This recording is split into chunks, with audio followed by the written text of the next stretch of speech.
know I'm talking to an international audience here, so I'll go into the background details. So I don't mean to bore people on these islands, but we've had the Jimmy Savile case.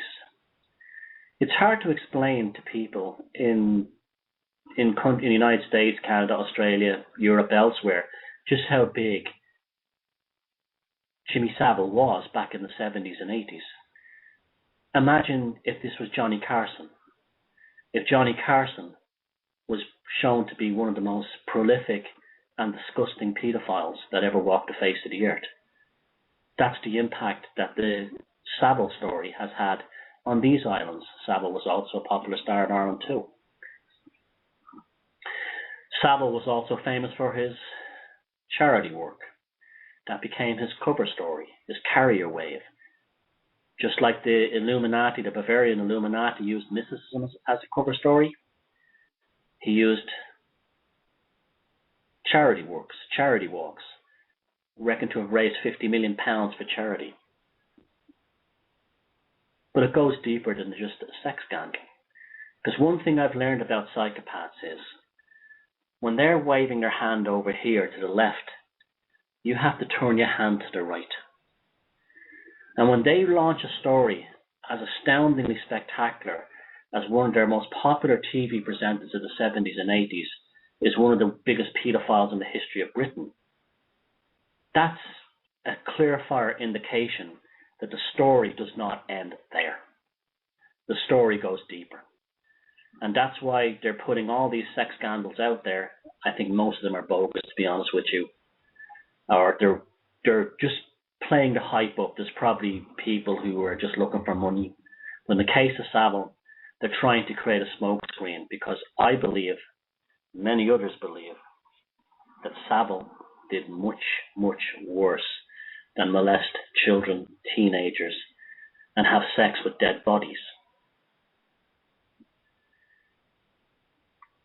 People wonder why conspiracy theorists exist. Why we have conspiracy theory. The reason why we have conspiracy theory is because journalism is dead.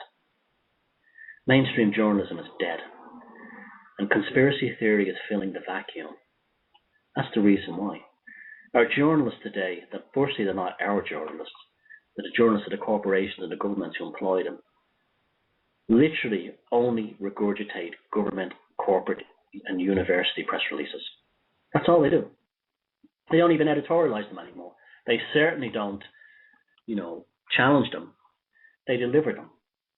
They deliver information to change our will.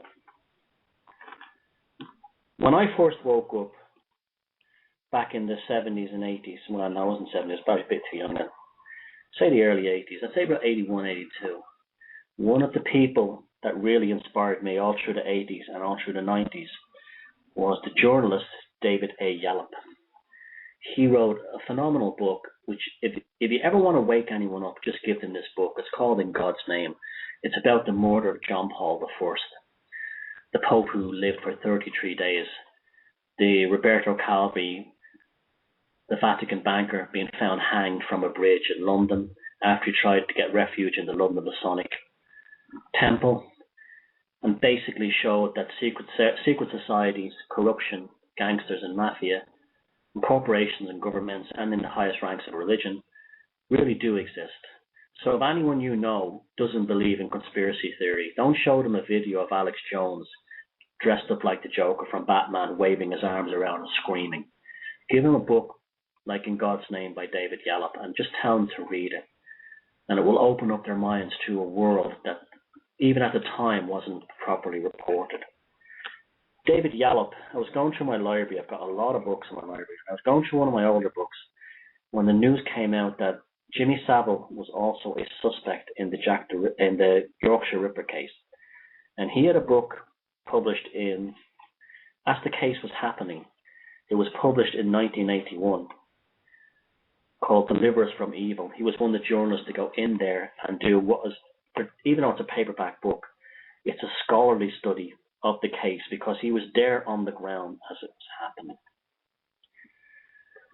Jimmy Savile, I believe, was an accomplice of Peter Suthcliffe, the man, if you can call him that, the monster, who was eventually arrested and charged with the murders of 13 women that didn't only take place in Yorkshire, they also took place in Lancashire as well, which is why this should not be called the Yorkshire Ripper. It's a misleading term.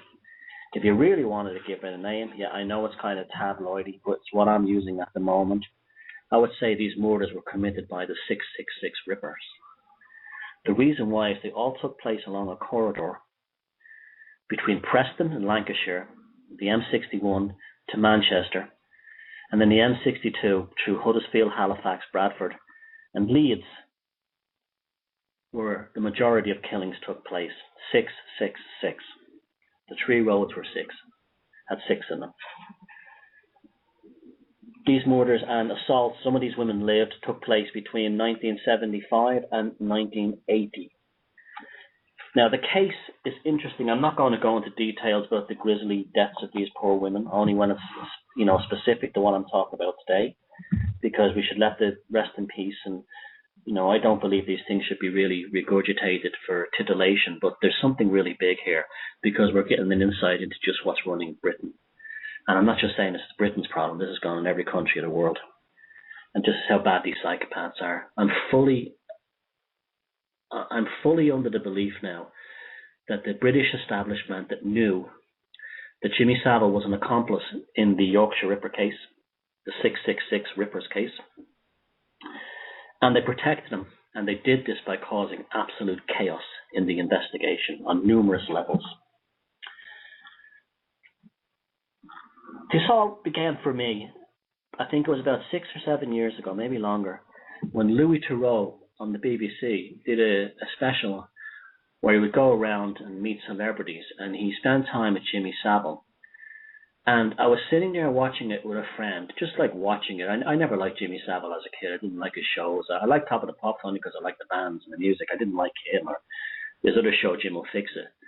But I was watching the show, and they went to visit his mother's home in Scarborough. His mother had died in 1973, and he showed the wardrobe of the mother's clothes, and all her dresses, whom we call the Duchess, by the way, her dresses were impeccably cleaned every year and folded away. And the first thing I said to my friend was, he's a sex killer. This is long before anything came out. That was the first thing that came to my head, because there was such a shortage of books dealing with non-criminal psychopaths when I was studying it back in the 90s, that I often looked at books dealing with criminal psychopathology, because it was the only place I could get really good information through criminal psychologists and so on, who've written books about serial killers. And one thing that all psychopaths have, both the non-violent and the violent ones, is they have an OCD kind of a ritual lifestyle, where they like to relive their wins, because this is the only thing that's like a psychopath knows they're alive. They know they're alive because they get a rush of adrenaline whenever they pull a fast one. When they pull a fast one on a person by making a fool of them, stealing their money, or taking their life. Ted Bundy said he used to feel like God when he would see the life drain out of a woman he was killing. And the minute I saw that, I said to my friend, half jokingly I might add at the time, oh, he's absolutely a sex killer. That's a sex killer. That's the kind of thing a sex killer does. The ritual, the same reason why a psychopathic arsonist will return to the fire after he said it. And that's how they're often caught, because they try to boast about it, to pretend they were heroes. The psychopaths have a heroic nature. Now, also in that Louis Theroux documentary, psychopaths have a peculiar way of saying things. They don't use language the way the rest of us do. It's because of the way they use their brains are quite different. Now, this is before the sex aspect, the sexual perversion and pedophilia aspect of Savile became known.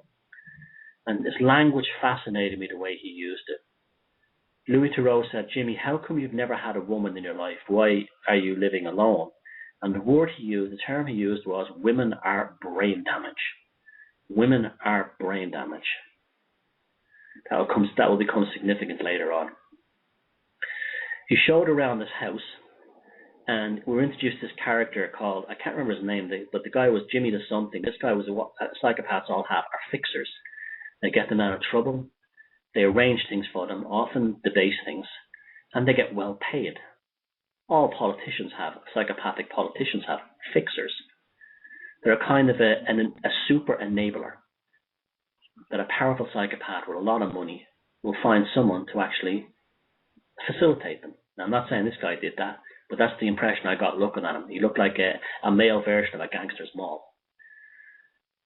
So then the documentary went further, and Savile referred to his bed, which was very strangely made up, with it looked like a sort of a cross between 1970s nouveau riche tack and Victorian, with a kind of a bizarre canopy in the shape of a triangle, a diamond, or no triangle above it. It looked like a temple, and he referred to the bed as the altar.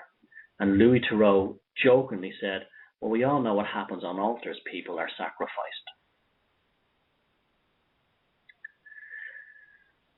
The Ripper Mortars took place between, I said, 75 and 1981.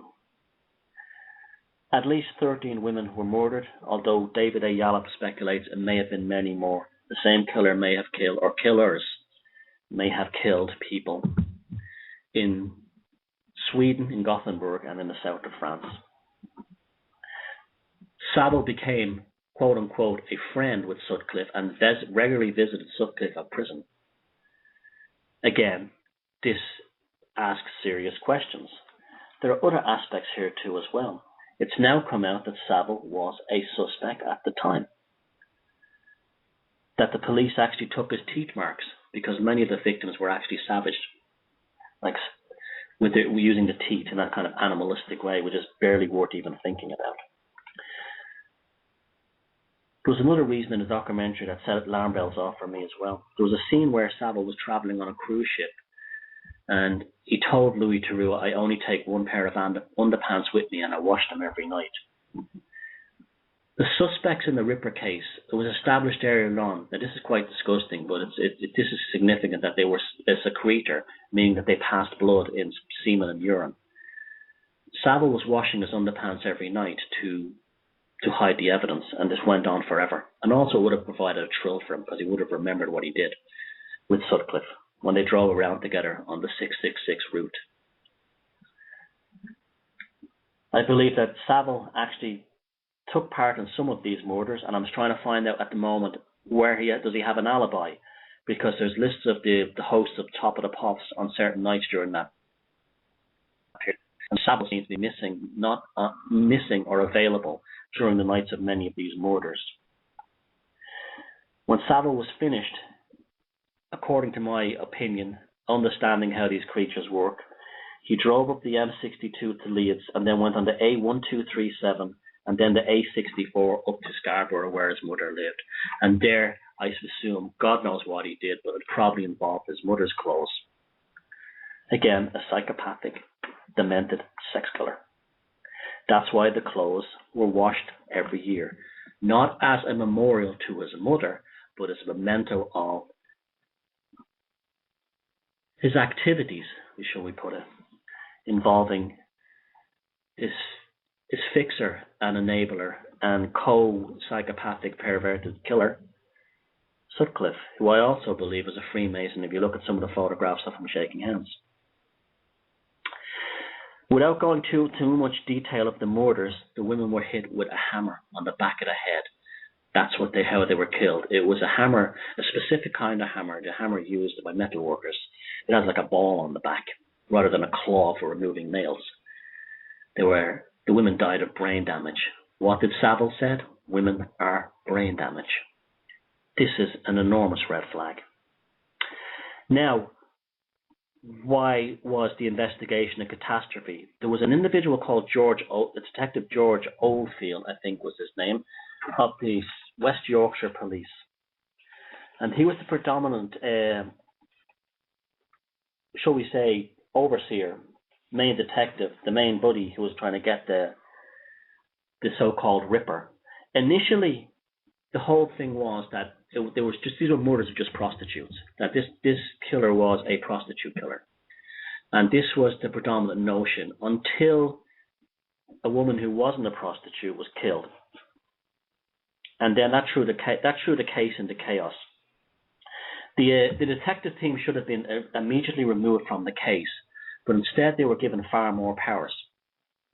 They were given far more powers because their inability to actually catch this guy, develop a proper criminal profile, was becoming to somebody and something a useful mechanism, because they wanted this case to be chaos, because they did not want the real Ripper or the number of Rippers, who they were, to be found.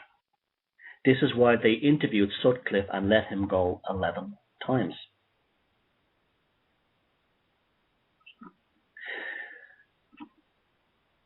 Oldfield also took part in what was probably the greatest wild goose chase in the history of police investigations. When a tape purporting to be the voice of the Ripper showed up on his desk, was posted to him, the tape was extremely interesting in that it had what they didn't expect. The voice was that of somebody it was posted from Sunderland in the northeast of England, and it was posted by somebody speaking what seems to be on the surface a Northern England, Geordie, Northumbria, Sunderland kind of accent. The tape was sent in a cassette single box. Now, at the time, cassette singles were quite rare. Cassette singles, nobody really bought cassette singles. They weren't that available in the shops. People still bought 7-inch singles. But who did have cassette singles was DJs. They were often sent, these cassette singles were sent to DJs because they made them easier to queue up a cassette song and play the song by putting a cassette into the machine rather than spinning records. So it's highly probable that this cassette single originated from a DJ on the radio. It was a song by a singer called Andrew Gold, and at the end, Andrew Gold is interesting as well because there's a clue in that as well. Remember, psychopaths are very ritualistic, very, they like to play games, they like to play mind games, they like to mess with people's heads. And this tape sent to George Oldfield, it didn't sound particularly like a Geordie or Sunderland accent. It almost sounded like somebody faking it. And from my own listening to it, it sounds like it was recorded at a lower speed, tape speed, and then played back at a higher speed to disguise the voice.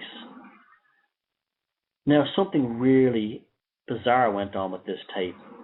It became almost like a religious call to prayer in Yorkshire.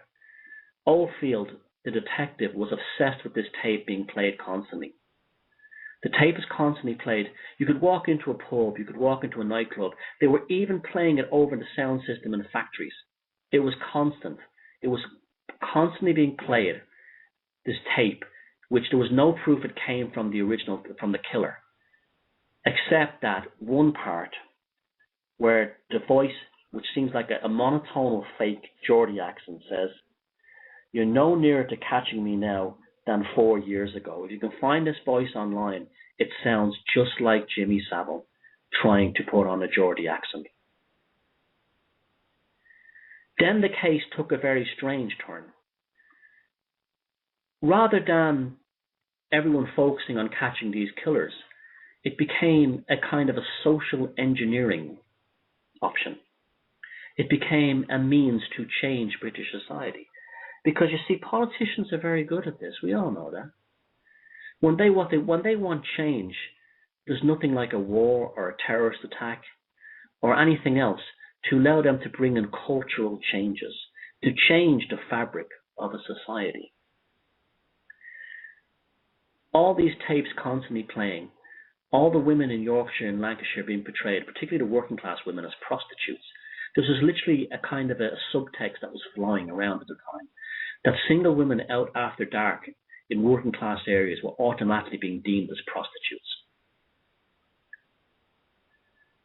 This, coupled with the fact that the police seemed more interested in portraying women as prostitutes rather than catching the Ripper made a lot of women very, very angry, and also made a lot of women very anti-man. There were numerous cases, because of this mass hysteria that was being whipped up of this man who was going around killing women, that women began to suspect their own husbands, their boyfriends, their mothers, their fathers, their brothers, their sons, for the most trivial of reasons. Women were saying, my husband is the Ripper. How do you know he's the Ripper? We had an argument last night. And then the police were following up the investigation on these absurd, hysterical and pathetic behaviors born out of mass hysteria. Mass hysteria causes people, during a mass hysteria, an episode of mass hysteria, not only will you find out who your true friends are, but you'll find out who the real head cases are. The ones that hide behind a hoity-toity lady of the manor or lord of the manor, or, I'm Mr. Respectable or I'm Mrs. Respectable. The real beast will come out during these mass hysteria episodes. And the control system loves this because it puts them in control. So the media hysteria was constantly whipped up, and then men hatred reached an extreme. Men who were obviously not the Ripper were being tailed with vast police resources, particularly in South Yorkshire, under the orders of Oldfield, who should have been thrown off the case by this point, but seemed to be getting more and more power. Scotland Yard in London had the resources to go up there because they were the only ones at the time that had the really cutting-edge, state-of-the-art ability to find out who the Ripper was, and they didn't seem particularly interested. It all descended into constant chaos. The BBC sent up a TV crew who made a documentary series called Man Alive. How is that for a series? A psyop. A BBC documentary series going up to cover the murders of innocent women in the north of England. It was called Man Alive. There's a giveaway for you. And they went up there and basically reported that the police were being very secretive, that the police were being unorthodox in how this case was being handled. But lo and behold, they say, well, they're going about it the right way. They're going about it the right way. As this hatred of men in the north of England gathered, who steps in but the feminists? They start descending on places like Leeds. Now, we all know feminists don't actually care about women. What they really care about is destroying men. And this because they've been invented by the actual aristocrats to destroy the traditional family structure so the state can actually run people more effectively than the local culture. So if you destroy men and women's relationships with each other, then it's easier to destroy the whole culture. Same thing with children and their parents. So the feminists came from, the stately home socialist feminists from Cambridge and the home counties in London, descended upon Leeds and places like this and had marches. And, they were the whole atmosphere was men are evil, men are evil, men are killing women, men are killing women. And it destroyed the fabric of the bond between men and women in these communities, which apparently had lasted for many years later. They got their social change they needed. The psychopaths in charge never miss an opportunity.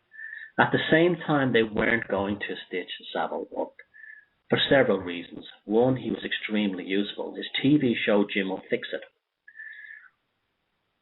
Looking at it now, it's a very bizarre program, but at the time, it was a hugely successful Saturday evening show where children would ask Jim through letters, can you fix it for me to meet this pop star or meet this film star or do something wacky like eat a jam sandwich on a roller coaster.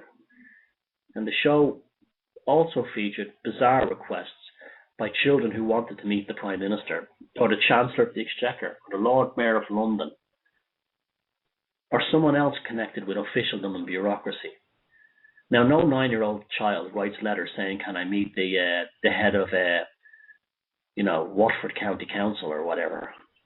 But these are the kind of bizarre things they had on these shows, and you would have became a huge publicity stunt for politicians, where you could have someone like Margaret Thatcher meeting children, and she didn't seem like a beast; she seemed like a nice lady.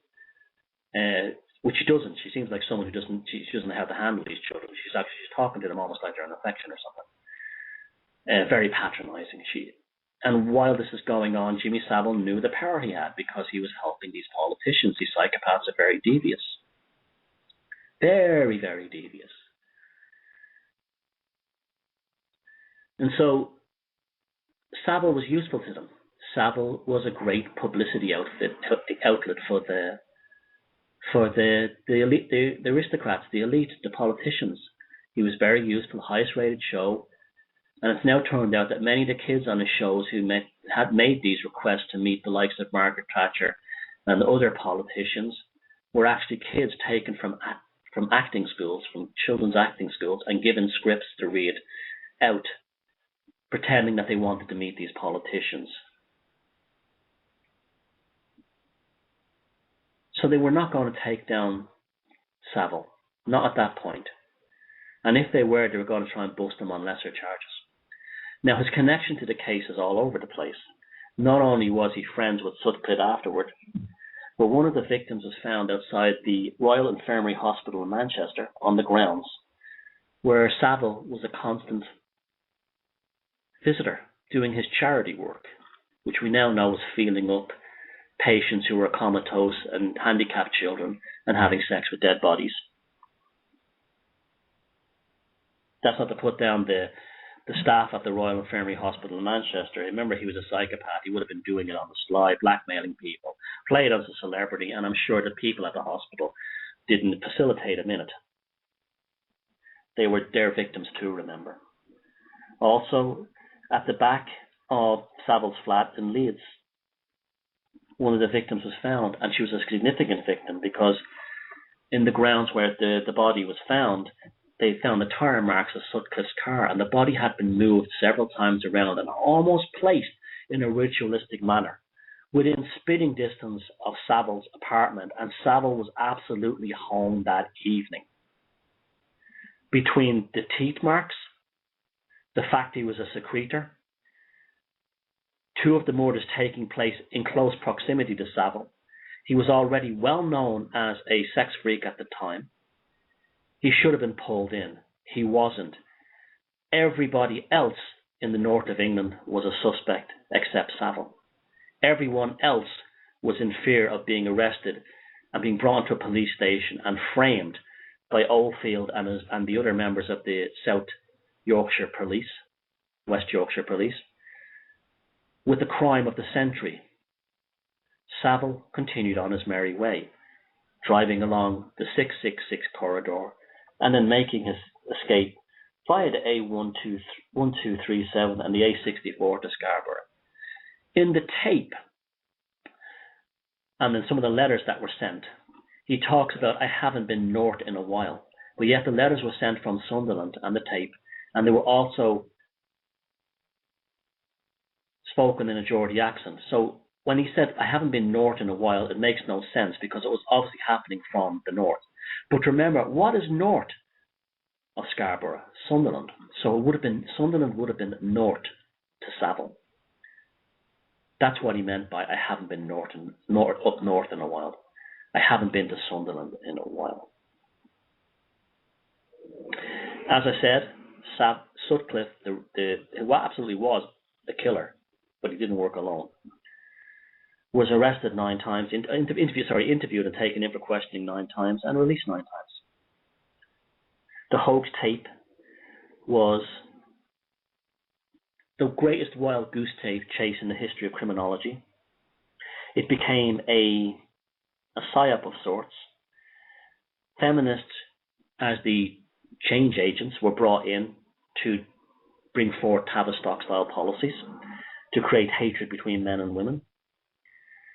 And all the time, the victims didn't matter. They just didn't matter. And when Suthcliffe was finally charged and was found guilty but not insane, the police were delighted. If you want to see something that would actually make you vomit, look at Oldfield and the rest of the Yorkshire police detectives, the senior ones, like giddy school children, delighted that the case has now been closed.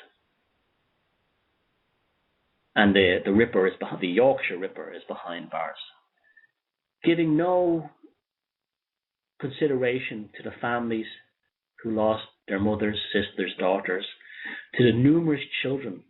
Many children lost their mothers because of Suthcliffe and Savile. But they were delighted not because Suthcliffe was behind bars, but because Savile was safe. They'd done their job. The control system were delighted. Savile could still work for them. The agents of change were still in control.